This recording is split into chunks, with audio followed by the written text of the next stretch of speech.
Thanks for the call, Mike. I'll bring in Nolte on this point. John Nolte is here, a senior writer for us at Breitbart. He's also my actual godfather. John, welcome back to the fray, my friend. We'll catch up on some of the stuff you've been doing. But what do you think of this? Do you think Biden, particularly Jill Biden, who seems at least of her cognitive function, do you think they buy their own BS, or do you think that they know that they're doing some pro wrestling a lot of days? I think they're trapped. I think he decided to embrace the left-wing agenda. He's all ego, and he saw his legacy as president two ways. Number one, he was going to race Donald Trump, and number two, he was going to usher in the most progressive era since FDR. And it all backfired on him. And he didn't know that was going to happen. He had no idea that was going to happen, that, he should have, but he's an idiot. Now he's trapped. Now he's totally trapped, because the only people holding his approval rating up is the far left.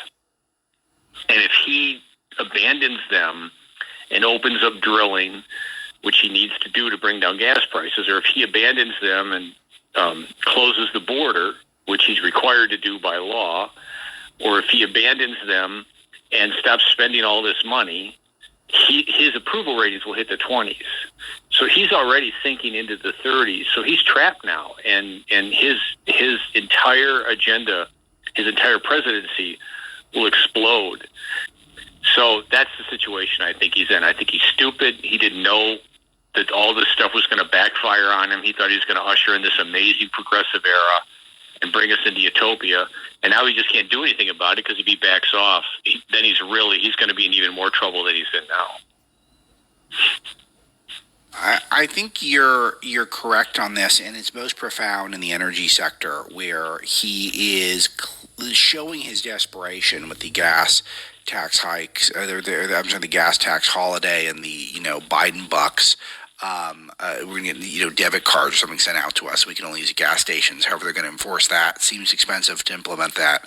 And I think the math is, like in my family, John, we're going to save like $65 over the 3 months. I think that's the plan. I just can't imagine that it's going to.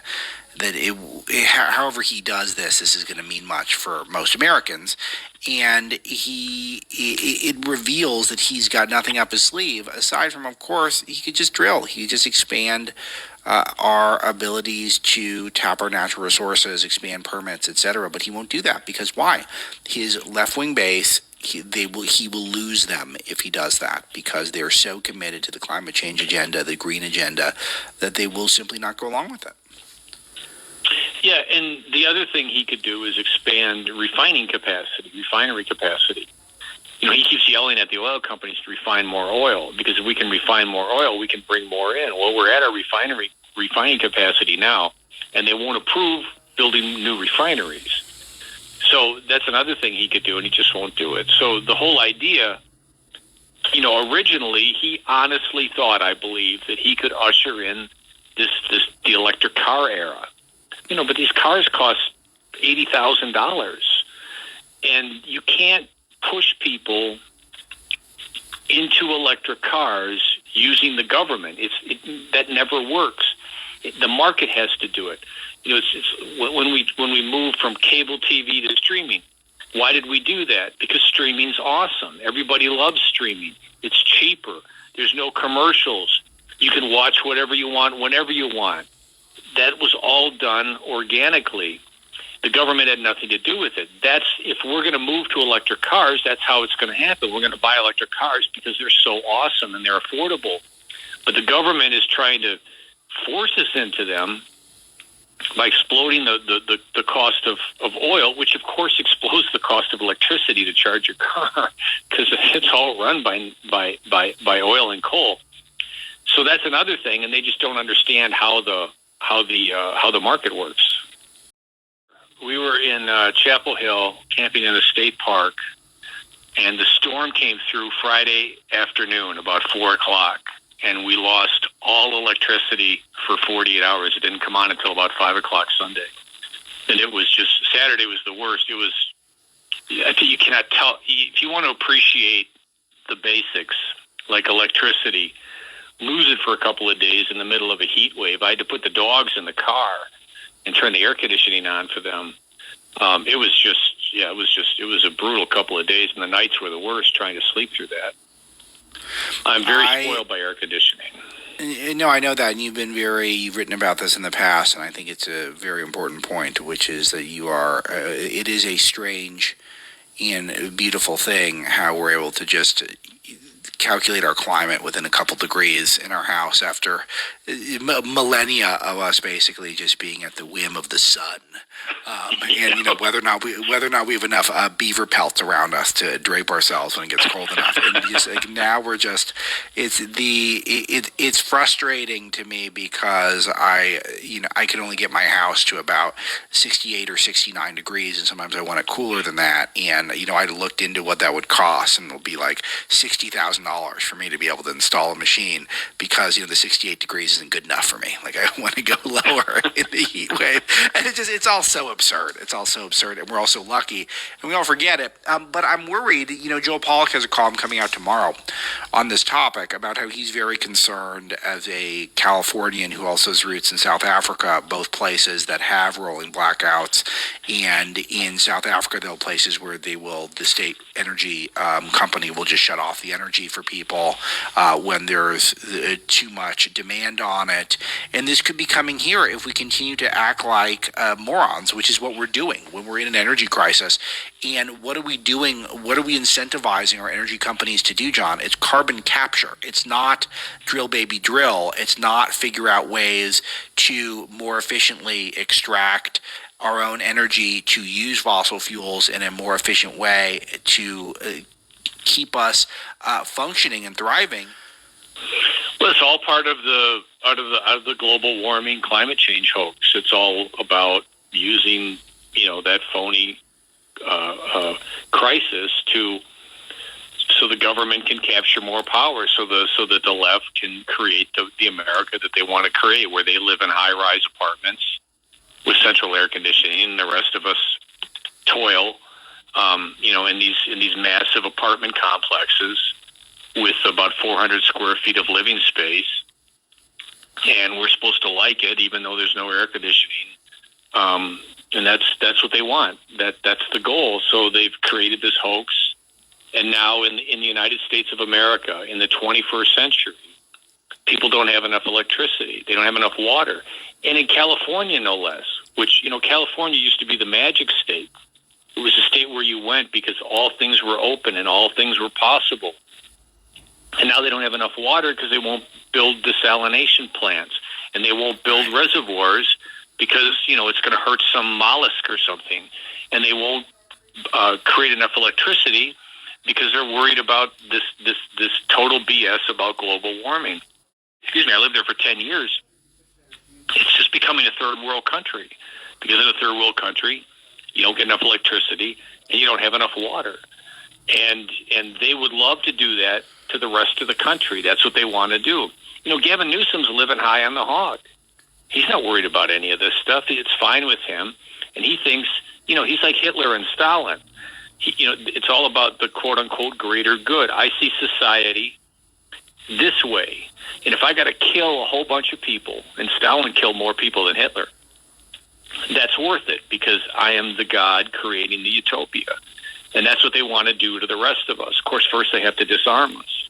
So the left is totally out of the closet now. They're pouring gay porn into schools, into elementary schools. They're not giving their voters enough water and electricity. They're chemically castrating children. They're destroying children in a way that can't be fixed once these kids grow up and figure out, maybe I didn't want to be a little boy, or I didn't want to be a little girl. They're just monsters. And, if you want to vote for these people, knock yourselves out, but you're going to get what you voted for. Yeah, this is one where I feel like the more we talk about it, the clearer it is to me that these are major cultural flashpoints where the good guys are going to win if we talk about it enough. I've been referencing this Pew study, John, where journalists They frame it as journalists sense turmoil in their industry amid continued passion for their work, which is just hilarious. But the bottom line is that journalists are 100% convinced that they're not 100%, but 75% convinced they're covering the right stuff the right ways, and very few, maybe to the tune of about a third or so of their consumers actually buy what they're selling us. I find this to be pretty heartening, but also, perhaps more important than that, it does show the disconnect between our plutocracy, our aristocracy, our oligarchy, and the rest of the public. I mean, there's a reason why Joe Rogan has 20 times the viewers, literally 20 times the viewers that CNN does, and 10 times the viewer that MSNBC does. He's not someone I agree with all the time, but he's thoughtful, and he has ideas, and he's willing to think outside of the box. He doesn't talk down to his audience, and he is very influential. When he says things, it's very influential. Whereas CNN and MSNBC and the rest, they're just flailing away. All they're doing is they're in the same position that Biden's in. They have to hang on to their far left base. They've lost everyone else. So now all they're doing is they're just catering to these lunatics on the far left with this trans nonsense and this global warming hoax and all this other stuff. But they have no influence on the rest of the public. So trust me, polls like this make me happy because the American people are not stupid. And the more that the media discredits itself, the less influence it has. And the less influence it has, the better it is for the country. John, I got to get your take on Lightyear. I've hit it so often. It just is, I can't resist it. It's just so fun to watch the bad guys go down. But what are your thoughts? What's important here? Yeah, this is another situation where I'm writing a piece right now about how Disney's stock has collapsed nearly 50% in a year. And that's just startling. And I've never seen a company work harder to destroy the very basic of its brand as what Disney has done. Disney's entire brand is based on kids, protecting their innocence, teaching them values, and now the company has come out in full force in favor of grooming prepubescent children with child porn in a kids movie. And no one wants to say that that's why the movie tanked, but of course that's why the movie tanked. I mean, no one wants to have their kids exposed to that. And no one wants to have to explain to their kids why that happened. Because to 99% of families, the moment a child sees two people of the same sex kiss in a romantic way, the child's going to be confused. And what does that do? It opens up a conversation about human sexuality. And, if you're 6, 7 years old, you're old enough to say, wait a minute, that doesn't look right. I've never seen that. Why would that happen? Mommy, Dad, what is that? But they're old enough to understand that, but they're not ready for that talk about human sexuality. So you have Disney grooming these kids, using the Toy Story franchise to groom these kids, to turn them into sexual objects. Because the earlier that you destroy a child's innocence, the worse off that child's going to be. And so, of course, the movie tanked. There's nothing wrong with Disney making movies for homosexuals. There's nothing wrong with that at all. Disney and everyone should make movies for everyone.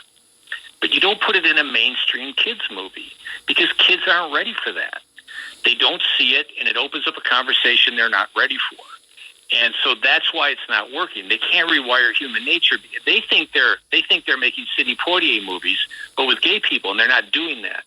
What they're doing is they're doing something morally wrong, and everybody knows it.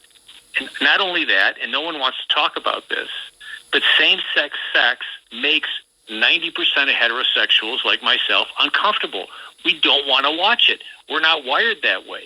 We're not born that way. So we don't go to the movies to be made uncomfortable. And you don't want to sit there and just wait for it because it takes away the entire experience. You don't have fun. Yeah, and I just think it's interesting how they think they can force the timing of these things on parents, that we need light years so bad that we can't, that we have to now, whatever timetable. Ultimately, parents have to deal with this stuff with kids. They're going to explain these things. They're going to explain homosexuality to them. But just to think that, I was probably going to wait until they were 11 or 12 to kind of get into this with them. But you know what? It's a light years out, and so my 5-year-old, we're going to talk about gayness now. Like it's such a stupid idea, but maybe it'll work in some places. But it's not my family. We're skipping that. We're out. Is that there's a big difference between tolerance and acceptance and celebration. I will always tolerate homosexuals. We have a homosexual in our family. They're wonderful people. We love them. I don't care what you do. Knock yourself out. Just don't do it on my porch. But now they want us to accept. If you don't accept it, you're a homophobe. And now if you don't celebrate it, you're a homophobe. And they're just not going to push people past tolerance. Well, that was a joke I had. I had a caller in the first part of the show about how he thinks that we should have a Pride Day and a Veterans Month versus a Pride Month and a Veterans Day, and I just called him a homophobe because that's how you're treated. Is that we can't even have that discussion without, of course, being you get attacked. Let me bounce a couple other ones off you, John. Let me ask you about CNN. Record low demographic ratings, or at least 22-year low ratings in the key demo, which is 25 to 54, which is seen as the most important for advertisers. I'm still struck by this. We got this big game talk by CNN. Jeff Zucker got the boot. David Zaslav, the greatest executive of all time now, is in charge, and it's the exact same slate of numbnuts who are in there anchoring the news over at CNN. If you're paying close attention, you do see a little bit more criticism of Biden, a little less big lie talk, which I guess is welcome, but it's still the same people who are irredeemable in terms of a news sense. It's that are anchoring their shows. So, of course, their ratings are not strong. Where is the turnover? Where's the churn over at CNN? And that's the point I keep making, and that's the point I don't think CNN wants to come to terms with. MSNBC is every bit is left-wing as CNN, but they get much better ratings. They don't get great ratings, but they get better ratings. Their ratings are not humiliating. They're good enough. So what's the difference? What's the problem? Well, the biggest problem is that everyone at CNN sucks. They are all smug. They're unsympathetic. They're unlikable. And like you said, they're irredeemable. They can never come back, and no one wants to watch them because they're not likable people.